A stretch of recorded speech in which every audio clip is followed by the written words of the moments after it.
குருகுலராஜா அவர்களும், பாராளுமன்ற உறுப்பினர் கௌரவ சிவஞானம் ஸ்ரீதரன் அவர்களும், வடக்கு மாகாண சபையின் உறுப்பினர்கள் கௌரவ KM கௌரவ அனந்தி சசிதரன் அவர்கள், கௌரவ இமானுவேல் ஆல்வர்ட் அவர்கள், கௌரவ பரஞ்சோதி அவர்கள், கௌரவ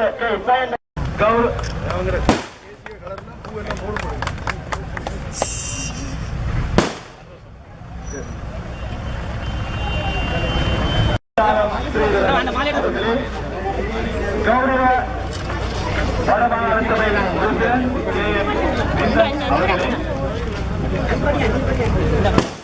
கௌரவ வடமாகாண சபை உறுப்பினர் திருமதி ஆனந்தி சசிதரன் அவர்களே, கௌரவ வடமாகாண சபை உறுப்பினர் இமானுவேல் ஆனந்த் அவர்களே, கௌரவ வடமாகாண சபை உறுப்பினர் பரஞ்சோதி, கௌரவ வடமாகாண சபை உறுப்பினர் ஜெயந்தன் அவர்களே, கௌரவ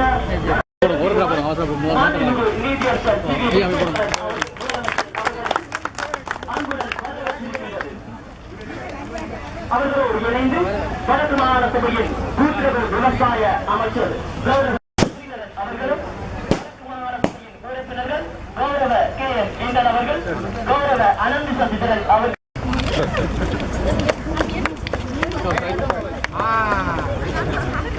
வடக்கு மாகாண சபையின் முதலமைச்சர் மாண்புமிகு நீதியரசர்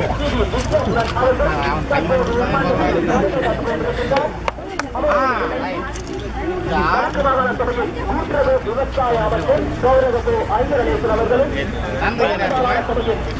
அமைச்சர் கௌரவ குருகுல பின் சென்று காக்கும். அப்போது நீ ஆண்டவரை மன்றாடுவாய், அவர் உனக்கு பதில் அளிப்பார். நீ கூக்குரலிடுவாய், அவர் இதோ நான் என மறுமொழி தருவார். உன்னுடைய இருக்கும் நுகத்தை அகற்றிவிட்டு சுட்டி காட்டி குற்றம் சாட்டுவதையும் கொல்லாதன பேசுவதையும் நிறுத்திவிட்டு பசித்திருப்போருக்காக உன்னையை கையளித்து வறியோரின் தேவையை நிறைவு செய்வாயானால் இருள் நடுவே உன்னோடு உதிக்கும். இருண்ட உன் நிலை நண்பர்கள் போலாகும். ஆண்டவர் தொடர்ந்து உன்னை வழி நடத்துவார். வறண்ட சூழலில் உனக்கு நிறைவளிப்பார். உன் எலும்புகளை வலிமையாக்குவார். நீரும் நீர் பாய்ந்தோடும் தோட்டம் போலும் ஒருபோதும் வற்றாத நீரூற்று போலும் இருப்பீர். இது ஆண்டவர் வழங்கும் அருள்வாக்கு.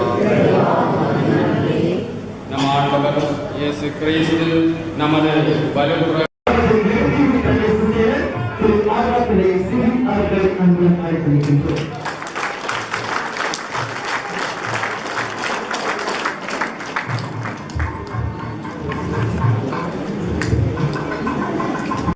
எடுத்து வைத்து செய்ய முடியாத காலத்தில் இந்த மண் சார்ந்த ஒரு பாராளுமன்ற உறுப்பினராக வந்து அதன் பிற்பாடு நான் எழுதிய மண்ணுக்கு வருகிற போதெல்லாம் பல இடங்களையும் நாங்கள் வந்து திரும்புவதற்கு கூட வள்ளங்கள் இல்லாமல் வள்ளங்கள் மறைக்கப்பட்ட காலங்களையும் நான் வருகிற போதெல்லாம் இந்த இடங்களில் சிந்தித்து பார்த்தேன். இறுதியாக மாகாண சபைக்கான தேர்தல் நடைபெறுகிற போது கூட இங்கிருந்த எங்களுடைய ஆதரவாளர்களுடைய வீடுகள் இரவு அடித்து நொறுக்கப்பட்டு அவர்கள் தாக்கப்பட்டு காயங்களோடு இருந்த பொழுது இந்த மண்ணிலே நாங்கள் அடுத்த நாள் காலை வந்த பொழுது அந்த மக்களுடைய எண்ண அலைகளை நாங்கள் பார்த்திருந்தோம். அதன் பிற்பாடு ஒரு வருடம் கழித்து மாகாண சபையினுடைய சகல அமைச்சர்கள் உறுப்பினரோடு எங்கள் முதலமைச்சர் இந்த மண்ணுக்கு வருகிற பொழுது உங்களுடைய மனங்களில் இருக்கிற அந்த எண்ணங்களை உங்கள் முகங்களிலே ஒரு மகிழ்ச்சியாக என்னால் பார்க்க முடிகிறது. எவ்வளவு அழகான இந்த நெடுந்தீவு மண், எவ்வளவு ஆச்சரியங்களையும் அற்புதங்களையும் கொண்ட மண், எவ்வளவு பேரை இந்த உலகத்துக்கு தந்திருக்கிற மண். கருணாநிதி அடிகளாரை முதல் இந்த நெடுந்தீவு என்ற பெயரை உச்சரிப்பதற்கு தந்தவன். இன்று மன்னாரின் ஆயராக இருக்கிற ராயப்பு யோசப் அவர்களை பெற்றெடுத்தவன். வடக்கு மாகாண சபையில் கூட விந்தன் கனகரத்னம் இந்திரராஜா பசுபதி பிள்ளை என்று அவர்கள் இருந்திருப்பார். ஒரு விபத்து காரணமாக அவரால் இந்த இடத்துக்கு வர முடியவில்லை. மேரி கமலா அவர்கள் பெண் உறுப்பினராக இருக்கின்ற இவர்களெல்லாம் இந்த மண்ணிலே பிறந்து வளர்ந்தவர்கள். இந்த மண்ணிலே இருந்தால் அவர்கள் அங்கால் குடிபெயர்ந்தவர்கள். ஆகவே இவர்கள் எல்லாம் இந்த வடக்கு மாகாண சபை கொண்டிருக்கிறது. வடக்கு மாகாண சபையில் மட்டுமே 4 நெடுந்தீவு மாகாண சபை உறுப்பினர்கள் இருக்கின்றார்கள். தீவகங்களிலேயே ஏனைய தீவுகளுக்கு இல்லாத ஒரு பெருமை உங்களுக்கு இருக்கிறது. அதைவிட நான் உங்களில் ஒருவனாக பாராளுமன்றம் வரை செல்வதற்கான வாய்ப்பை தந்த ஒரு தாய் மண்ணை நேசிப்பதில் என் பாதங்கள் படுவது இந்த மண்ணுடைய மிக முக்கியமாக மக்களுடைய அன்றாட பிரச்சனைகள் எண்ணிலடங்காதவை. தலைவர் அவர்களே இது மிக தெளிவாக சொன்னார். மாற்றங்களை நோக்கி மக்கள் நகர்ந்திருக்கிறார்கள். தமிழ் தேசிய கூட்டமைப்பு கேட்டதற்கிணங்க நீங்கள் காடியர்களை இந்த மண்ணிலே இருந்து அகற்றியிருக்கிறீர்கள். இன்னும் அந்த காட்டு சட்டங்களையும் தங்களுடைய காடைத்தனங்களையும் நீக்காதவர்களை தூக்கி எறிவதற்கு நீங்கள் முயன்றிருக்கிறீர்கள். அந்த முயற்சியிலே நாங்கள் வெற்றி பெற்றிருக்கிறோம். ஆனால் அந்த முயற்சியை நிறுத்தி நிலைக்க வேண்டும். எங்களுக்கான ஒரு நிலையான கௌரவமான வாழ்வு, இந்த மண்ணினுடைய அபிவிருத்தி என்பது நம்முடைய மிக முக்கியமானது. மிக மிக அவசரமாக நெடுந்தீவுக்கான இறங்குதுறையும் போக்குவரத்தும் என்பதுதான் எங்களுடைய முதல் விழாவாக இருக்கிறது. வடநாடுகள் என்கிற ஒரு வள்ளத்தை கொண்டு வந்து காட்டினார்கள். ஆனால் அந்த வள்ளத்தை கடற்படையினர் நம்முடைய கையிலே இப்பொழுதும் வைத்திருக்கிறார்கள். அது தொடர்பாக எங்களுடைய முதலமைச்சர் அவர்கள் கடற்படைக்கு கூட கடிதம் எழுதி அவர்கள் அதனை ஓட்டுவதற்கு சரியானவர்கள் இல்லை என்று திருப்பி பதிலளித்த நிலையில், இல்லை அது ஆர்டிஏ வீதி அபிவிருத்தி அதிகார சபைக்கு சொந்தமானது, ஆகவே அதனை அவர்கள் எடுத்து நடைமுறைப்படுத்த வேண்டும் என்ற முயற்சியிலே எங்களுடைய முதலமைச்சர் இப்பொழுதும் தொடர்ந்து செய்யப்படுகின்றார். விரைவாக அது கைகூடும் என்று நான் நினைக்கிறேன். அதே போல ஏற்கனவே நான் நினைக்கிறேன் நெடுந்தீவு பிரதேச சபையிடம் 6 கோடி ரூபாய்கள் ஒரு புதிய வண்டம் அமைப்பதற்காக ஒதுக்கப்பட்ட பணம் கடற்படை அல்லது வேறு நபர்களுடைய தடுத்தல் காரணமாக கிடப்பிலே அந்த பணம் போடப்பட்டிருக்கிறது. புதிய வண்டம் இன்னும் உருவாக்கப்படாமல். ஆகவே குமுதினி என்பது கூட 50 ஆண்டுகளுக்கு முதல் காவலருடைய தமிழரசு கட்சியின் பாராளுமன்ற உறுப்பினராக இருந்த காப்பூர் தினமையா அவர்கள் இந்த படகை முதல் இந்த மண்ணுக்கு கொண்டு வந்தார். கொழும்பிலே கப்பலை இருப்பதற்காக பயன்படுத்திய இந்த படகை கொண்டு வந்து அதனை புனர்நிர்மாணம் செய்து தன்னுடைய மனைவி குமுதினியுடைய பெயரிலே அதற்கு பெயரும் வைத்து இந்த மண்ணுக்கு ஓடவிட்டு 50 ஆண்டுகளை இந்த குமுதினி கடந்திருக்கிறது. அந்த குமுதினியில் தான் நாங்கள் இன்று எல்லோருமே எங்களுடைய முதலமைச்சர் உட்பட நாங்கள் இங்கே வருகை தந்தோம். அந்த படிகளில் இறங்குற போதுதான் அந்த 3 மாச குழந்தை கூட கடற்படையினுடைய பைனட் கத்திகளால் குத்தி கொல்லப்பட்ட அந்த உறவுகளுக்கு நாங்கள் அந்த இடத்தை அஞ்சலி செலுத்தினோம். இந்த மண்ணில் எவ்வளவு தூரம் எங்களுடைய மக்கள் துன்பங்களை சந்திக்கிறார்கள் என்பதற்கு அந்த சமாதிகளும் இந்த கடற்பயணங்களும் மிக முக்கியமானது. ஆகவே இந்த போக்குவரத்து பயணம் என்பதை எங்களுடைய முதலமைச்சர் அவர்களும் எங்களுடைய அமைச்சர்களும் எங்களுடைய வடக்கு மாகாண சபை உறுப்பினர்களும் இது மத்திய அரசுடைய விடயம் என்று இல்லாமல் நாங்களும் உங்களோடு இணைந்து இதற்கு ஒரு நிரந்தரமான முடிவை நாங்கள் விரைவாக எட்ட வேண்டும். அதற்கான சில பணங்களும் கூட இங்கே முடக்கத்தில் இருக்கின்றன. அதையும் பயன்படுத்தி வடக்கு மாகாண சபையும் இணைந்து நாங்கள் அதனை விரைவாக செய்தால், போக்குவரத்து சரியாக அமைந்தால் இது எல்லாமே பல காரியங்களை வெற்றி பெற செய்ய முடியும். அதே போல அந்த வள்ளங்கள் வந்து இறங்குவதற்கான இறங்குதுறை வெற்றியூட கடற்படை ஆழமான பகுதியை வைத்திருக்கிறது. ஆழம் குறைந்த நான் நினைக்கிறேன் என்று நாங்கள் வருகிற பொழுது அந்த மறுபக்கத்திலே எங்களை இறக்கினார்கள். வளமையாக மக்களை அந்த சிவரிலே முட்டி பாறையிலே இடித்து இறக்குகின்ற இடத்திலே இன்று முதலமைச்சரை இறங்க விடவில்லை. நான் மிக கவனமாக பார்த்து கொண்டு வந்தேன். ஏனென்றால் இன்று அது நல்ல இடம்தானே என்று அவரே நினைக்கக்கூடிய அளவிற்கு மற்ற பக்கத்திலே இறக்கினார்கள். கடற்படை வளமையாக பயன்படுத்துகின்ற இடத்தில். ஆகவே அந்த இடத்தை நிரந்தரமாக மக்கள் பயன்படுத்தப்பட வேண்டும். மற்ற பக்கத்திலே குட்டியாக இருக்கின்ற இடம் ஆழமாக்கப்பட வேண்டும். அதற்காக பல கோரிக்கைகள் முன்வைக்கப்பட்டு கூட இந்த மண்ணிலே அது நடைபெறுவதற்கு பல அரசியல் சூழ்ச்சிக்காரர்களும் காடைத்தனங்கள் காட்டு திட்டங்களை வைத்திருந்தவர்களும் அதனை செய்ய இந்த மண்ணிலே விடவில்லை. ஆனால் அந்த காலம் மாறி இருக்கிறது. விரைவாக அந்த மாற்றங்கள் நடைபெறும் என்ற நம்பிக்கையை நாங்கள் இந்த மண்ணிலே கால் பதித்திருக்கிற கண்ணாயம் அடிகளாருக்கு பின் ஒரு சித்தர் அடிப்படையில் நாங்கள் தெய்வமாக போற்றிருந்த எங்கள் முதலமைச்சர் அவர்கள் அதை ஒரு நல்ல எண்ணத்தோடு கருத்திலே கொள்வார் என்று நான் கருதுகிறேன்.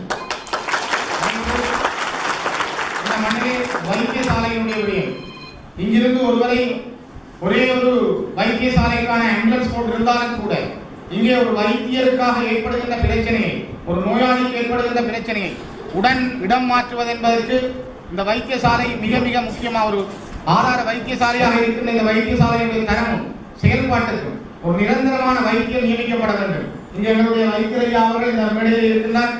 அவர் கூட தன்னுடைய அந்த இயலுமைக்கு ஏற்ற வகையிலே முடிந்ததை இந்த மக்களுக்கு ஆற்றுகின்றார். ஆகவே ஒரு நிரந்தர வைத்தியரை நியமித்து இந்த இடத்திலே ஒரு நிரந்தரமான வைத்திய சேவையை வழங்குவதற்கும் நாங்கள் உங்களோடு இணைந்து பணியாற்ற காத்திருக்கிறோம். அது வடக்கு மாகாண சபைக்குள் வருவதனாலும் இன்று எங்களுடைய சுகாதார அமைச்சர் அவர்கள் வரவில்லை. ஆனால் அதனை நாங்கள் நடைமுறைப்படுத்துவதற்கு எங்களாலான முழு முயற்சிகளையும் நாங்கள் எடுப்போம். நான் வடக்கு மாகாண சபையிலே இருக்கின்ற ஒவ்வொரு மாகாண சபையின் உறுப்பினர்களையும் நான் அந்த இடத்திலே வினயமாக வேண்டுகிறேன். உங்களுடைய இந்த வருட 6 மில்லியன் ரூபாய் ஒதுக்கீட்டிலே ஒவ்வொருவரும் நெடுந்தீவு மண்ணுக்கு 3 லட்சம் ரூபாய்களை ஒதுக்குங்கள். என்ன திட்டம் இல்லை, அந்த திட்டத்தை நீங்கள் குறிப்பிட வேண்டாம். 3 லட்சம் ரூபாய் ஒதுக்கினாலே 90 லட்சம் வரும். எங்களுடைய முதலமைச்சர் இன்னும் ஒரு 10 லட்சம் ரூபாய் போட்டு 1 கோடி ரூபாவுக்கு 10 மில்லியன் ரூபாவுக்கு நாங்கள் ஒரு மிக பிரமாண்டமான ஒரு வேலை திட்டத்தை நாங்கள் அந்த மனிதரை செய்ய முடியும். ஆகவே அந்த பணியை ஒவ்வொரு மாகாண சபை உறுப்பினர்களிடமும் நான் கோரிக்கையாக முன்வைக்கிறேன். ஏற்கனவே நான் என்னுடைய காலங்களிலும் கூட என்னுடைய ஒதுக்கீடுகளை செய்திருக்கிறேன். தமிழ் இந்தங்கரத்திலும் அவர்கள் கூட பல பணிகளை தன்னுடைய ஒதுக்கீடுகளாக செய்திருக்கின்றார். பலர் இதை செய்திருக்கின்றார்கள், இன்னும் பலர் செய்வார்கள். நாங்கள் இந்த மண்ணை வளர்ப்பதற்கு எங்களுடைய பலம் மிக முக்கியமான இன்று நீங்கள் தந்திருக்கிற இறங்கு துறையிலிருந்து இங்கு வரும் வரை நீங்கள் தந்த அந்த உற்சாகமான வரவேற்பு, நாங்கள் தமிழர்கள், நாங்கள் இந்த கடற்கரைகளிலும் நாங்கள் சூரியன் உதிக்கும் பொழுதும் மறையும் பொழுதும் நெடுந்தீவு மண்ணிலே இருந்து கவிதை எழுதி படித்தவர்கள், அந்த கவிதைகள் ஊடாக எங்கள் கலைகளை காப்பாற்றியவர்கள், எங்கள் மண்ணிலே மூலிகைகளை நாங்கள் பேணி வளர்த்தவர்கள், உலகத்திற்கே ஒரு ஆச்சரியமான இடமாக இருக்கின்ற இந்த நெடுந்தீவு மண்ணை நாங்கள் வளப்படுத்த வேண்டுமானால் ஒவ்வொருவரும் நாங்கள் ஒற்றுமை புரியாமல் பலமாக நாங்கள் தமிழர்களாக ஒரு அணியாக நின்றால் எவ்வாறு நீங்கள் வடக்கு மாகாண சபையை பலமாக தீர்மானித்தீர்களோ, எவ்வாறு நீங்கள் மாற்றம் வேண்டி வாக்களித்தீர்களோ, அதே போல உங்கள் தமிழர்களுடைய அந்த பாரம்பரிய இறுக்கமான வாழ்வுக்காக நீங்கள் பலமாக இருங்கள். நாங்களும் நீங்களும் இணைந்து இந்த மண்ணிலே மாற்றங்களை கொண்டு வருவோம். இது ஒரு நல்ல காலம். அந்த மாற்றமான காலத்தை நாங்கள் சாதகமாக பயன்படுத்துவோம். எங்களை நோக்கி வருகின்ற அந்த அரிய சந்தர்ப்பங்களை, நல்ல கர்மங்களை நோக்கி, எங்களுடைய வாழ்வுகளை நோக்கி நாங்கள் ஒவ்வொருவரும் இணைத்து செல்ல வேண்டும் என்று என்னுடைய அன்புக்கும் மதிப்புக்கும் உரிய உறவுகள், தமிழினிய சகோதர சகோதரிகள், என் தாய்மொழி உறவுகள் அனைவருக்குமே இந்த இடத்தில் அன்பாக கேட்டு இந்த சந்தர்ப்பத்திற்கு நன்றி கூறி விடைபெறுகிறேன். அவர்கள் மீது நம்பிக்கை வைத்து முதலமைச்சராகவும் தெரிவு செய்த உங்கள் அனைவருக்கும் நாங்கள் முதற்கான நம்பிக்கை தெரிவித்துக் கொண்டு, இப்படியாக எங்கள் மீது நம்பிக்கை வைத்து எங்களை பலப்படுத்திய உங்களுக்காகவும் இந்த பிரதேசத்துக்காகவும் நாங்கள் செய்ய வேண்டிய சேவைகள், கடமைகள் நிறையவே இருக்கின்றது. அந்த வகையிலே நீண்ட காலமாக எங்களுடைய முதலமைச்சர் அவர்கள் நெடுந்தீவுக்கு போக வேண்டும் என்று தொடர்ச்சியாக கேட்டுக்கொண்டிருந்ததை நான் அறிந்திருக்கிறேன். தேர்தல் காலத்தில் கூட அவர் இந்த பிரதேசத்தில் தான் வர வேண்டும் என்று அவர் அங்கே சொல்லியிருந்தும் கூட, ஆனால் பல சூழ்நிலை காரணமாக அவர் இங்க வர முடியாத ஒரு நெருக்கடியான சூழ்நிலை இருந்தாலும் கூட தொடர்ச்சியாக ஆதாரத்தை இழந்து வறுமையிலே வாடக்கூடிய குடும்பங்கள் எத்தனையோ இருக்கின்றது. நாங்கள் முதல் கட்டமாக ஒரு ஆரம்ப கட்டமாக அவசரமாக நாங்கள் இந்த மண்ணுக்கு சில பொருட்களை கொண்டு போக வேண்டும் என்று சொல்லி எங்களுடைய வடக்கு மாகாண கூட்டுறவு விவசாய அமைச்சருக்கு முதலமைச்சர் அவர்கள் உத்தரவு பிறப்பித்தார். 4.5 லட்சம் ரூபாய்க்கு உணவுப் பொருட்கள் அனுப்பி வைக்கும் கொண்டு அதற்கு அமைவாக நேற்றைய தினம் கிட்டத்தட்ட 225 பொதிகள் இப்படியாக பாதிக்கப்பட்ட மக்களுக்காக இந்த உணவுப் பொருட்கள் இங்கே வந்திருக்கின்றது. அது மட்டுமல்ல, முதலமைச்சர் அவர்கள் அந்த இந்த பிரதேசத்துக்கு தன்னுடைய நிதியிலே இருந்து 8 துவிச்சக்கர வண்டியை அறிவித்திருக்கின்றார்கள். அது மட்டுமில்லை, 3 இப்படியாக இன்னும் இந்த பிரதேசத்திலே இருக்கக்கூடிய குறைகள், பிரச்சனைகள் சம்பந்தமாக இந்த இடத்திலே ஆராய்ந்து மேற்கொண்டு நடவடிக்கை எடுப்பதற்கும் அவர்கள் ஆர்வமாக.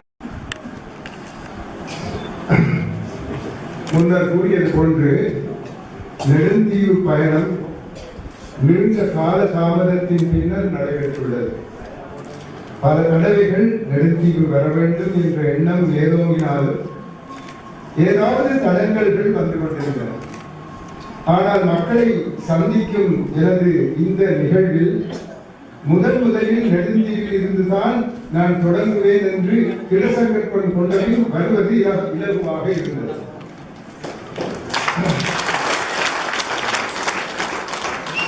எதனையும் இந்த இடத்தில், இந்த நேரத்தில், இந்த இடத்தில் செய்வோம் என்று மன உறுதி கொண்டு விட்டோமானால் தடைகளை தகர்த்தெறியக்கூடிய ஒரு மனோபக்குவம் நமக்கு வந்துவிடும். இன்று வேறொரு கூட்டம் நடப்பதாக இருந்ததால் அந்த கூட்டத்தை நிறுத்திவிட்டார்கள். அதுதான் அந்தவாறு திடமாக முடிவெடுத்து அதை செயல்படுத்தும் போது அவை சரியாக நடைபெறும். உங்கள் யாவரையும் இன்று வந்து சந்திப்பது எனக்கு மன மகிழ்வை தருகின்றது, அளிக்கின்றது. இலங்கை இராணுவமும் அதனுடன் சேர்ந்த அனுசரணை சக்திகளும் நெடுந்தீவை ஆக்கிரமித்ததை தொடர்ந்து இங்கு வசித்து வந்த பெரும்பாலான மக்கள் யாழ் குடாநாட்டுக்கோ வெளிநாடுகளுக்கோ புலம்பெயர்ந்து சென்று விட்டார்கள் என்று அறிகிறேன். முன்னர் 11,000க்கு மேல் இருந்ததாகவும் இப்பொழுது ஒரு 4,000 மக்கள் தான் இருப்பதாகவும் அறிகின்றேன். பொருளாதார வசதிகள் அருகிய ஒரு நிலையிலேயே பெரும்பாலாக எங்கள் தமிழ் மீனவ சமூக மக்கள் தான் பலத்த சிரமங்களிடையே வாழ்ந்து வருவதாக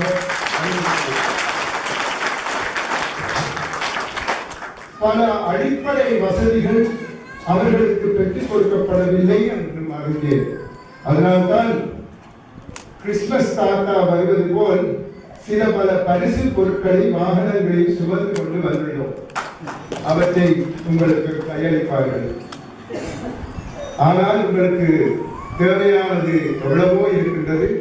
அவற்றை எழுத்தில் வடித்து தாருங்கள், கேளுங்கள். எம்மால் முடிந்ததை செய்கின்றோம். வடமாகாண சபையானது உங்கள் ஒவ்வொருவருக்கும் உரிய ஒரு சபை.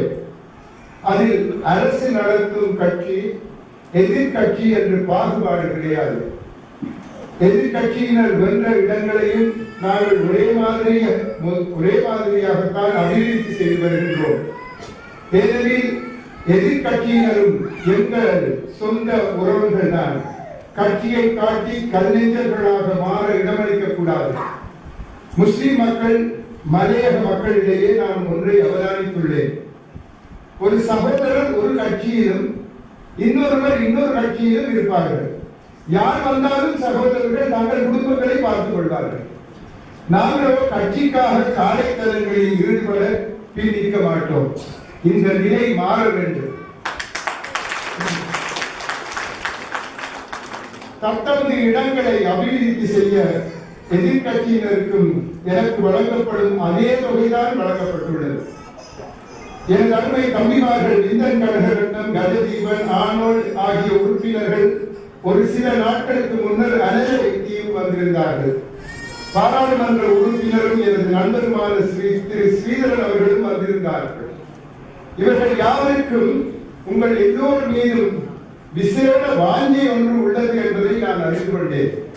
அவர்கள் அனைவரும் இதுகாலம் உங்களுக்கு இருந்த அவலங்களை, அல்லல்களை, இடர்களை நீக்கி உங்களுக்கு நல்வாழ்வை பெற்றுத்தர கடுமையாக உழைப்பார்கள் என்பதில் எனக்கு சந்தேகம் இல்லை.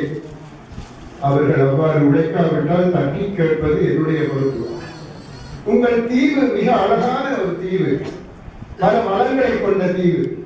துரதிர்ஷ்டவசமாக சனி பகவானின் திருஷ்டி சில காலம் உங்களை பீடித்திருந்தது. சனி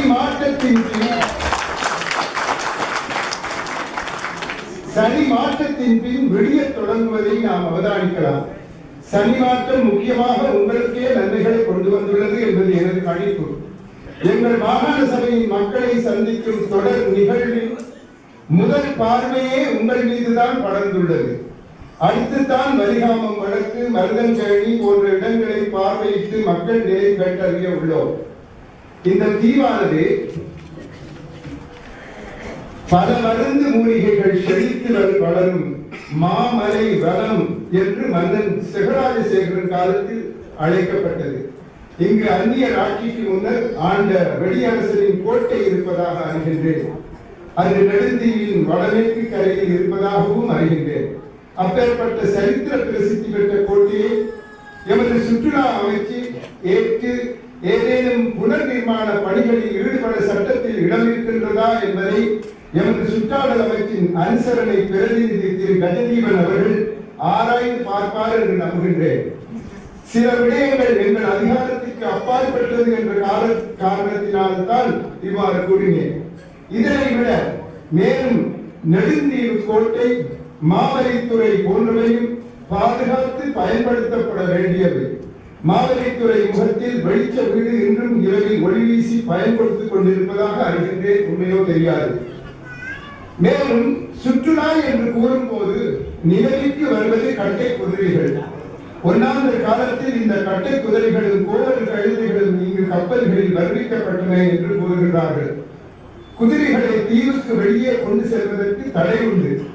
அண்மையில் அதை மீறி கடத்தி சென்றவர்கள் சிலர் இன்று பலவித சிரமங்களுக்கு ஆளாகி இருக்கின்றார்கள் என்று கேள்விப்படுகின்றேன். எது எவ்வாறு இருப்பினும் இப்பேற்பட்ட விலங்குகளை பார்த்து பராமரித்து வருவது உங்கள் கடப்பாடாகும்.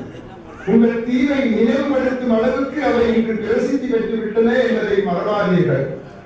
எங்களுக்கு வாழ்வாதாரங்கள் கிடைக்காத நிலையில் அவற்றை எப்படி பராமரிக்கலாம் என்று கூறாதீர்கள். அவை நாளடைவில் சுற்றுலா ஊடாக பெரும் பணம் பெற்று தரப்போகும் இறைவனின் படைப்புகள். அவற்றை அழியாது பாதுகாத்தல் உங்கள் கடப்பாடாகும். மேலும் உங்கள் பெருக்கு மரமும் வரலாற்று புகழ் வாய்ந்தது. இம்மரத்தில் உள்ள துளை வழியாக உள்ளே சென்றால் அங்கே குகை ஒன்று வருகின்றது என்பார்கள். இந்த குகைக்குள் ஒரு சாதாரண குடும்ப அங்கத்தவர்கள் அத்தனை பேரும் அங்கு நிற்கக்கூடிய இடவசதி உள்ளதாக நான் அறிந்திருக்கின்றேன். இந்த மரம் கூட சுற்றுலா துறையினரால் பரிசீலித்து பார்த்து பாதுகாப்பு கொடுத்து பராமரிக்கப்பட வேண்டிய ஒரு விருட்சமாகும்.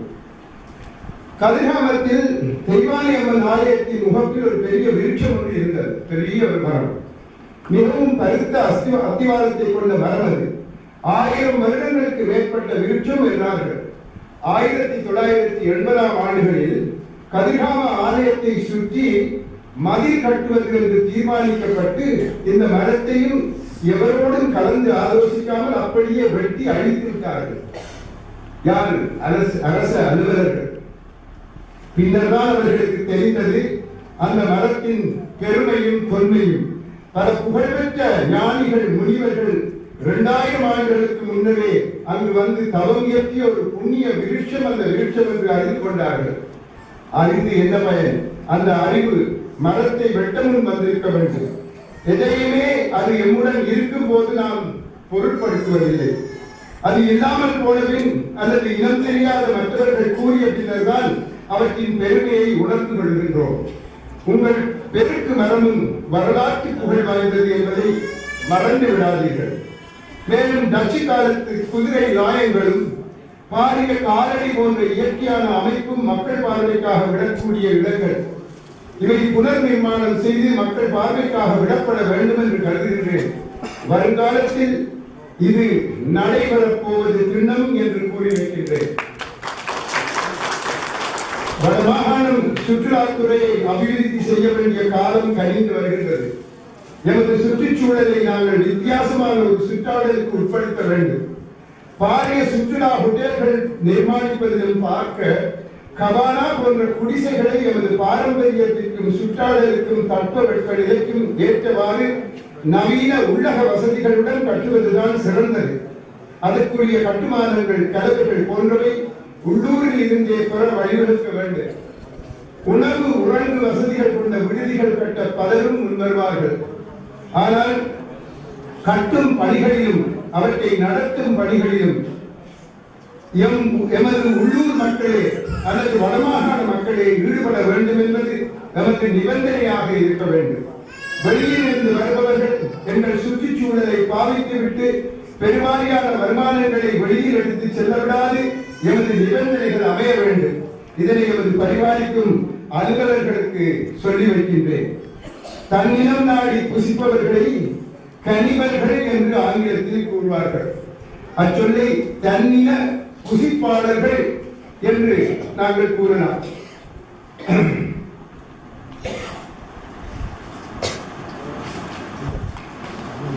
என்று அதனை மொழிபெயர்க்கலாம்.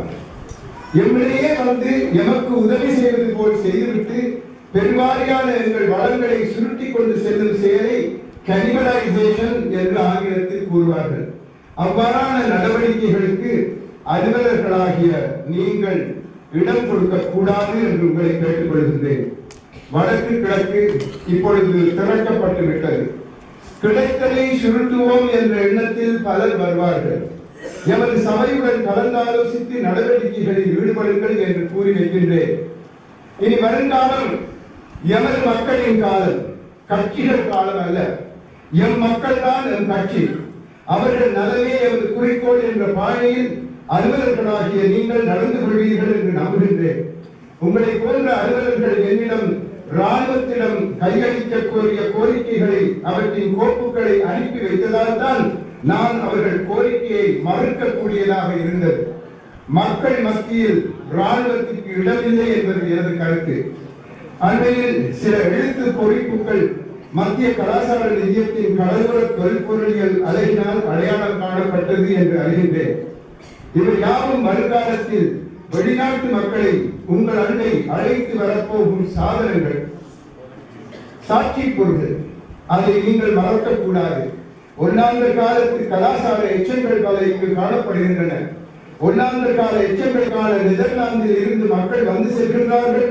அவர்களை நீங்கள் அழைத்து உங்கள் பாரம்பரியங்களை அவர்களுக்கு காட்டக்கூடிய ஒரு சூழலை நாங்கள் அமைத்துக் கொடுக்க வேண்டும். பனைமரங்களை நீங்கள் பெருவாரியாக வளர்க்க முன்வர வேண்டும். பனைமரம் என்பது சாதாரண ஒரு மரம் அன்று.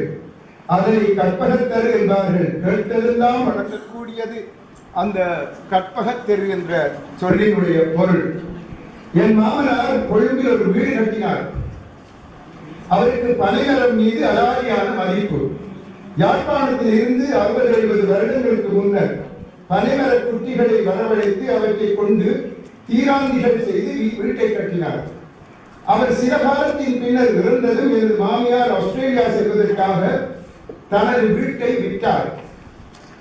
அதை வேண்டியவர் எனது சிங்கள நண்பர் ஒருவர் வீட்டை இணைத்து கட்ட நடவடிக்கைகள் மேற்கொண்டார்.